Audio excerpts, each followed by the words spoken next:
राजनीति का मतलब क्या है? राजनीति करने का मतलब ये नहीं है कि आपको सिर्फ विधायक और एमपी बनना है। राजनीति करने का मतलब ये नहीं है कि आप सत्ता में आ जाएं और बालू और शराब के माफिया हो जाएं। प्रशांत किशोर को एमएलए एमपी बनने में तो रुचि है नहीं। मुझे अपने जीवन यापन के लिए बालू और शराब का काम करने की जरूरत नहीं है। मुझे पैसे कमाने के लिए यहाँ पर गलत धंधे नहीं करने हैं। मैं क्यों आया हूँ राजनीति में? मैं चुनाव लड़ने नहीं आया हूँ। मैं इसलिए आया हूँ कि बिहार में जिन पर जुल्म हो रहा है, जिनकी आवाज़ दबाई जा रही है, जिनके साथ अन्याय हो रहा है, उनके साथ अगर मैं खड़ा नहीं हूँ तो फिर क्यों राजनीति में मैं हूँ? मेरे कोई पिताजी की लेगेसी नहीं है जो कि मुझे चलानी ही है। मेरी कोई मजबूरी नहीं है कि मुझे राजनीति करनी है।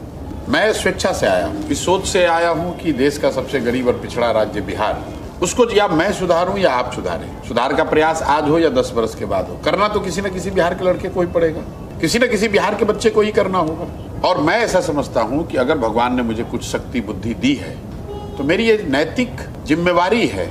आई ओ इट टू दिस लैंड, ये इस मिट्टी का कर्ज है। अगर मैं नहीं प्रयास करूंगा तो दूसरा कौन प्रयास करेगा?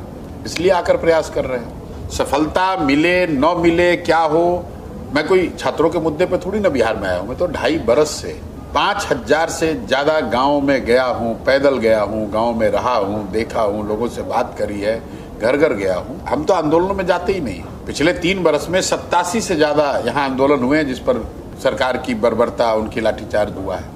मैं कोई बीपीएससी और कोई पहली बार थोड़ी हुआ कि पेपर लीक हुआ है। यहाँ तो हर 2 महीने में पेपर लीक होता है। जितने सरकारी पद हैं उसमें सब में धांधली होती है नौकरियों में, चाहे वो सिपाही की भर्ती का मामला हो, दरोगा का हो या अन्य नौकरियों का। कोई ऐसी नौकरी नहीं जिसमें हंगामा ना होता हो, जिसमें कोर्ट में केस ना होता हो, जिसमें बच्चे धरना प्रदर्शन न करते हो। लेकिन इस बीपीएससी अभ्यर्थी वाले मामले में मैं इसलिए जुड़ा हूँ कि मुझे एक वीडियो दिखा जिसमें प्रोटेस्ट कर रहे छात्रों पर एक लड़की पर एक पुलिस वाला जूता पहन के उसके पेट पर पैर रखकर लाठी चला रहा है। मुझे लगा कि मैं 2-2.5 साल से यहाँ गांव-गांव चल रहा हूँ और जब इस तरह का जुल्म हो रहा और मैं नहीं आवाज उठाऊंगा तो फिर मैं किस लिए बिहार में हूँ? और मेरे जुड़ने का असर क्या है? आंदोलन तो बच्चे ही कर रहे हैं, मैं तो बीपीएससी अभ्यर्थी नहीं हूँ। लेकिन हम जैसे लोगों के जुड़ने का असर ये है कि ये मामला अब गर्दनीबाग में सिमटा हुआ नहीं है। ये मामला सिर्फ बीपीएससी अभ्यर्थियों और बीपीएससी का मामला नहीं रह गया, ये बिहार के युवाओं का मामला हो गया।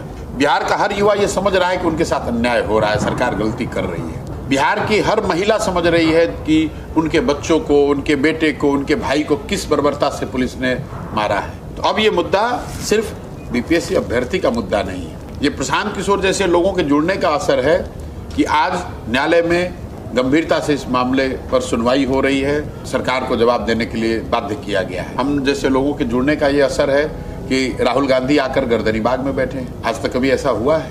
गवर्नर चीफ मिनिस्टर को बाईपास करके बच्चों से मिले हैं। चिराग पासवान जो केंद्र सरकार में मंत्री हैं वो कैमरे पर कह रहे हैं कि बीपीएससी में अनियमितता हुई है, री एग्जाम होना चाहिए। तो ये जो आंदोलित छात्र हैं उन्होंने बीजारोपण करा है और उस आवाज में, उस ताकत में हम लोगों ने अपनी आवाज जोड़ी है जिससे कि समाज में व्यापक मुद्दा ये बने, सरकार पर दबाव बने और लोकतंत्र में ये होना ही चाहिए।